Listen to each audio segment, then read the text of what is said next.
మూడేళ్ల పసిపాపను స్కూటీపైనే ఒంటరిగా వదిలేసి తల్లిదండ్రులు గోదావరిలోకి దూకిన విషాద ఘటన పశ్చిమ గోదావరి జిల్లాలో తీవ్ర కలకలం రేపింది.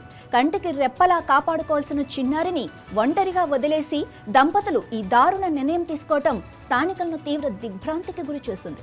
పశ్చిమ గోదావరి జిల్లా చిన్నినాడ వశిష్ఠ వంతెన వద్ద ఈ ఘటన చోటు చేసుకుంది. తణుకు మండలం వేల్పూరు గ్రామానికి చెందిన దొడ్డా సాయి, శిరీష దంపతులు తమ 3 ఏళ్ల కుమార్తెతో కలిసి స్కూటీపై చించినాడ బ్రిడ్జి వద్దకు వచ్చారు. అనంతరం వాహనాన్ని అక్కడ నిలిపి తమ కుమార్తెను స్కూటీపైనే కూర్చోబెట్టి గోదావరి నదిలోకి దూకినట్లు సమాచారం.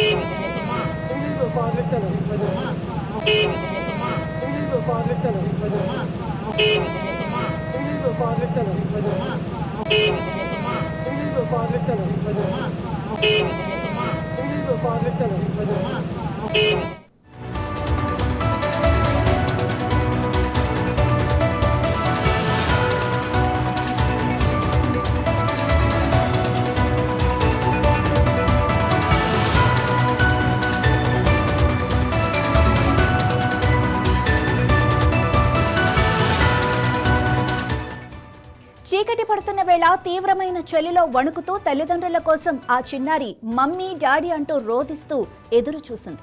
ఒంటరిగా ఏడుస్తున్న పాపను గమనించిన స్థానికులు వెంటనే పోలీసులకు సమాచారం అందించారు.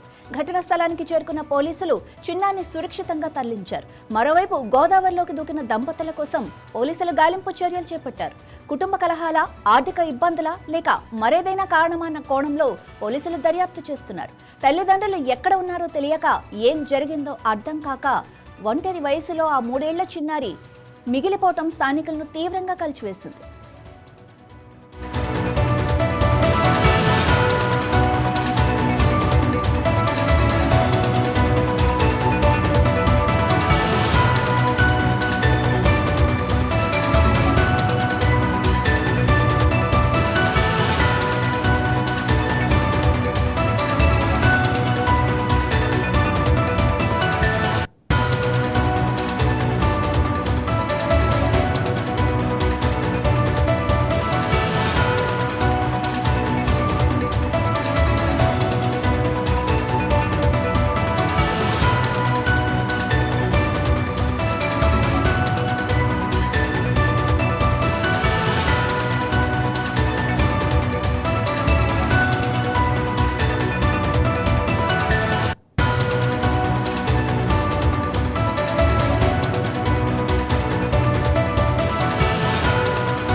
పల్నాడు జిల్లా పెదకూరపాడులో